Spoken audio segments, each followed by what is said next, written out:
Here are my top 5 aquatic cryptids that I think have the highest chance of actually existing. As I go through this list, you may be wondering why some of the more famous aquatic cryptids aren't on my list, and I will get into that at the end of this video.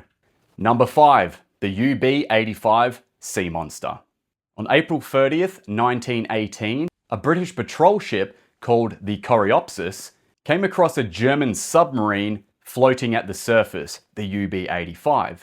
And they're wondering, why isn't this submarine trying to get away from us? After capturing the sailors aboard the submarine, the British started interrogating the captain, Captain Gunter Kretsch. The story Captain Kretsch told the British is pretty insane. So the submarine, during the night, came to the surface to recharge its batteries. That's what the submarines had to do. Upon sitting at the surface for a while, a few of the people on board were at the top having a few cigarettes, getting some fresh air.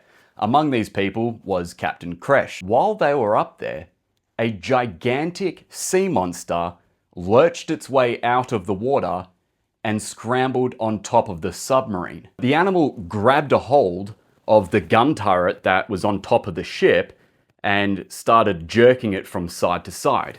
During that movement, the submarine listed and dipped underwater, bow first. Finally, after shooting at this thing, it let go of the gun and slid back into the water and disappeared. But the damage it had done to the submarine rendered the submarine incapable of submerging again. I guess it tore bits of that gun turret up, which tore the riveting or whatever, allowing water to potentially get into the submarine.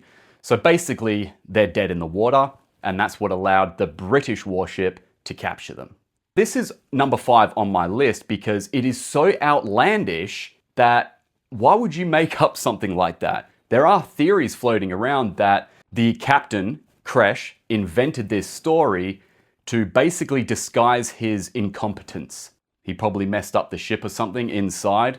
If I got captured by an enemy and the ship was damaged in some way, I probably wouldn't invent a sea monster story as an excuse.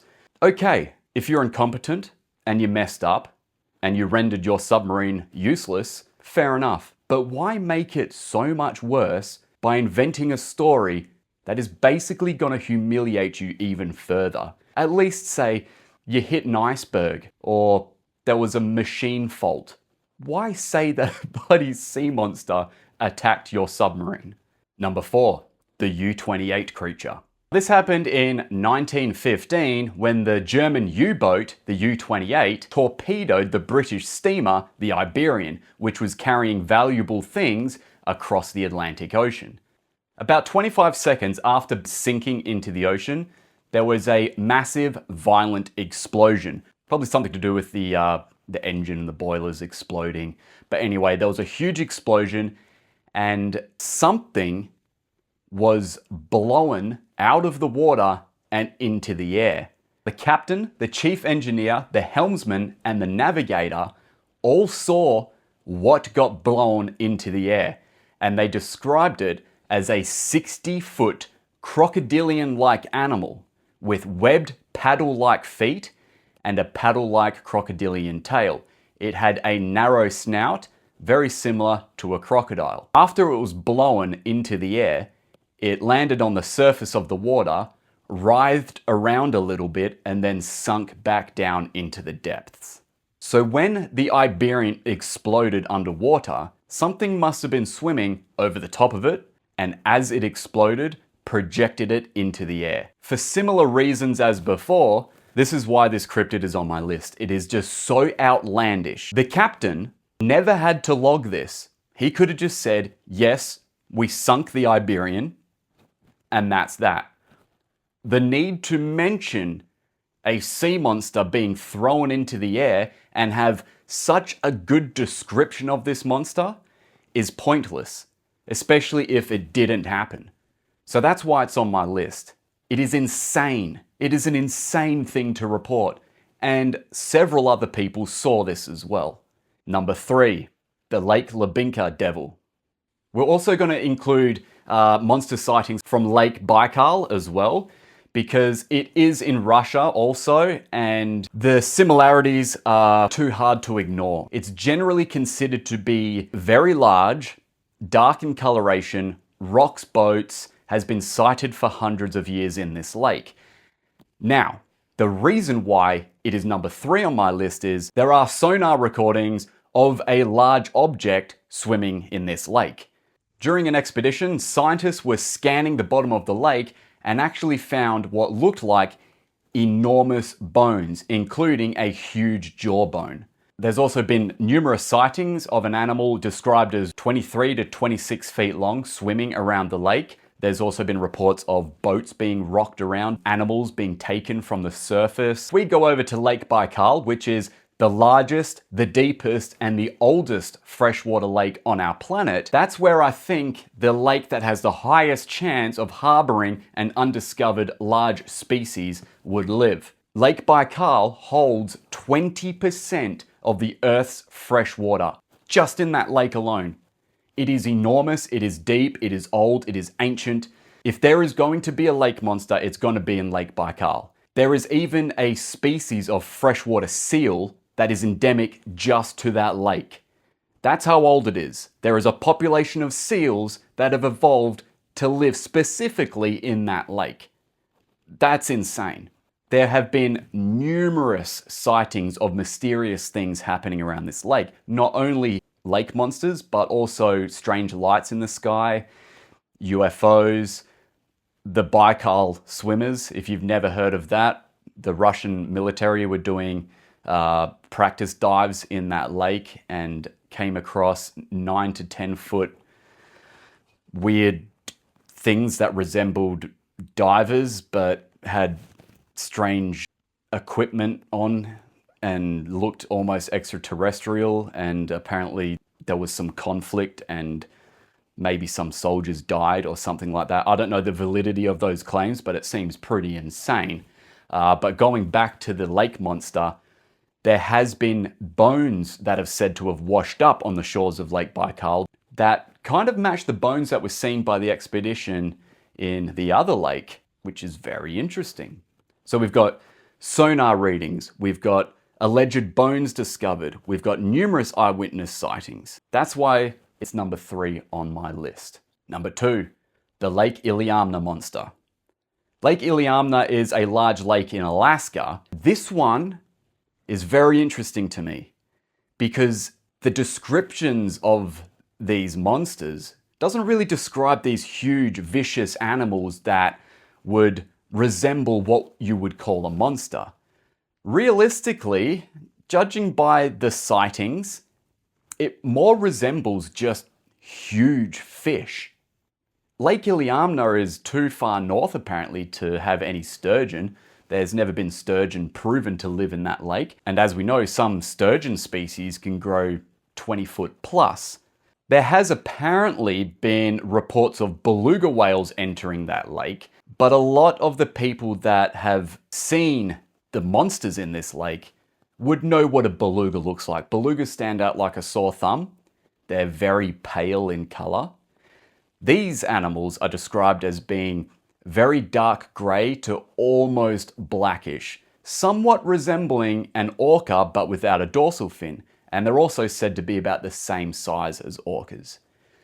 A lot of the sightings come from bush pilots flying over that lake and looking down and seeing congregations of these animals just chilling out under the surface. These pilots spend a lot of time flying over this lake, around the forest of this lake, so they are very familiar with the animals that dwell in there. And these aren't any animals that they know of. From above, they look like killer whale sized fish. Now there are some theories. It could be giant pike, could be giant char, who knows? But what these people are seeing is an aquatic animal that doesn't come to the surface to breathe that is roughly the size of a killer whale. Killer whales can grow to 30 foot and 10 ton. So a sturgeon could get close to the length of an orca, but there is no way it can be anywhere as heavy as an orca. There is something going on in that lake, and it is very hard to debunk. So that is why the Lake Iliamna monster or monsters are number 2 on my aquatic cryptid list. Number 1 on my aquatic cryptid list, the Kraken. Yes, I'm releasing the Kraken. So the reason why I have the Kraken on my list is we already know giant cephalopods already exist. And the Kraken, most of the descriptions describe it as being either a large squid or a large octopus. Well, not large, giant, okay? There are giant octopus. We've got the Pacific giant octopus, and there are giant squid, the giant squid and the colossal squid. The colossal squid was only recently discovered in the waters of Antarctica. Knowing that there are already giant cephalopods in existence today, it doesn't make it that unbelievable that there is an even bigger cephalopod in the ocean. In fact, a lot of Kraken sightings are thought to be sightings of giant squid. That may be true, but there is a very real possibility that there is an even larger species of giant squid. There are theories floating around that there are several species of giant squid, which is why they haven't quite pinpointed the exact species of the giant squid. They just put it under the Architeuthis genus. Motorbikes, man. Why would you have a motorbike that noisy? To me, that is not impressive. That sounds like the motorbike needs to be fixed, right? If I had a dishwasher or a washing machine that was making that kind of noise, I would get it fixed. A motorbike making that noise, get it fixed. It ain't cool, it just annoys people. Anyway, so all of the giant squid found, or that wash up on shore, are put in the genus Architeuthis. They're still yet to figure out whether or not there are multiple species of Architeuthis. Considering the depth and the size of the ocean, and we do know that giant squid, Architeuthis, prefer very deep water. We do know that sperm whales actively hunt them in very deep water. In fact, if you look at the stomach of a sperm whale, it's almost always full of the beaks of giant squid. What if there was a squid that was too big for a sperm whale to eat? Or what if the sperm whale could only eat the juveniles and the beaks inside the sperm whale are kind of indistinguishable from a juvenile kraken and just a normal sized giant squid? There is a very interesting story that kind of backs up the claim that there might be larger cephalopods knocking about in the ocean. In 1978, the Navy frigate ship, the USS Steen, suffered significant damage to its navigation dome. So if you look at a Navy ship, at the bow, at the bottom of the hull, you see this like hump, this dome. That's a navigation dome.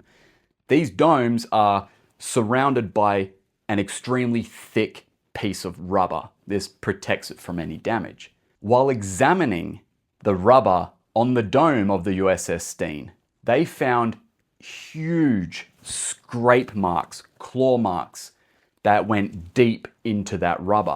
After looking at it closely, they found rings around the rubber that were cut into the rubber and then claw marks within those rings. If you look at the suction cups of a giant squid or colossal squid, they are a little different, the claws in the middle.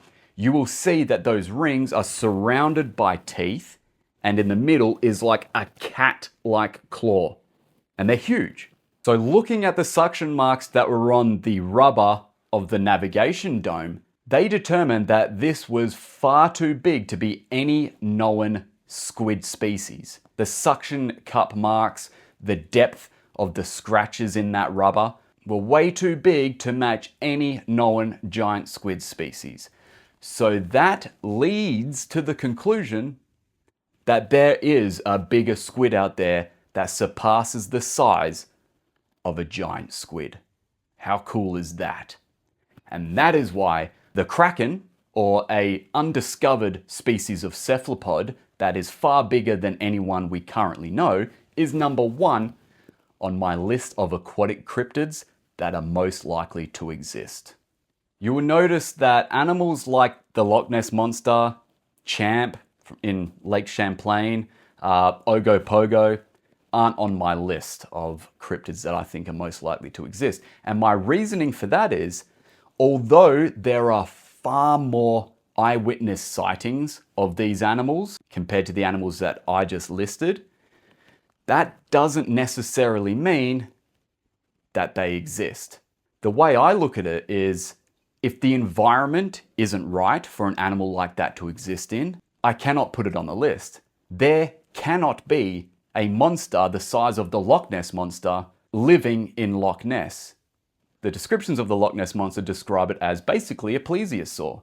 Plesiosaurs were air breathers. You would see them coming to the surface to breathe a lot, especially if there was a population large enough to sustain a breeding population of these animals. You would see them surfacing all the time to breathe. Also, Loch Ness is a glacial lake. 10,000 years ago, it wasn't even there. So it's not like a prehistoric marine animal got isolated in there over millions of years and slowly evolved to be fresh water. No, it's only been about 10,000 years since that lake has even existed. I know there is, giant eel, things like that. Whatever, that giant eel theory, it's plausible and definitely more likely than a plesiosaur living in that loch. But there are a lot of fishermen fishing Loch Ness. Why hasn't anybody caught a 30-foot, 20-foot, 15-foot eel in that loch? Also, with Lake Champlain, there is quite a bit of evidence. There are various vocalizations. There are plenty of sightings. Obviously, there's that, what is it? The Massey photo of Champ, but that is almost certainly just a floating log, unfortunately. Lots of photo analysis have sort of proven that that is just a log. And also Lake Champlain is very similar to Loch Ness in the fact that it's not an old lake. The hard thing is with aquatic cryptids, especially the ones in the ocean, most of the times there's only one sighting. And that is the case with the first two cryptids that are on my list. There was only one sighting. Yes, there were multiple witnesses during that sighting, but there is a far more likely chance of an animal existing in the ocean that we've yet to describe or discover than there is in any of the lakes, realistically. And there is a much higher chance of fewer witnesses with sea monsters. It's not an animal that is going to be seen all the time. Given the fact that we've explored more of the surface of the moon than we have the depths of our oceans, that gives a large undiscovered animal far more of a chance of existing than a lake monster, for example. And the lake monsters that I described in this list, the reasoning for that is they're not described as plesiosaur type animals. They're not described as giant sea serpents. They're pretty much just described as giant fish, which in a lake is far more likely than an air-breathing marine reptile that we would see all the time coming to the surface to breathe. So that was kind of the requirements for the animals on my list. The environment and the habitat had to be correct to sustain a population of these animals, especially if they're huge, which all these animals are. The outlandishness, the plesiosaur, thing like that, just gives it less credibility because of the whole air-breathing factor kind of lowers that chance. Now in the ocean, there is plenty of room for an air-breathing marine reptile like a mosasaur to come up for air and breathe and not be seen. There is far more surface area in the ocean than there is in a lake. A lake, you can pretty much see the entire thing just sitting on a hill. So you're going to see things coming to the surface to breathe. That is why I've put these animals on this list. So let me know in the comments what your list would comprise of, whether or not you would change anything or switch anything on my list, and also whether or not I missed any cryptids. Hope you enjoyed this video, and I'll see you next time on another episode of Thorn's Jungle. Take care, everyone.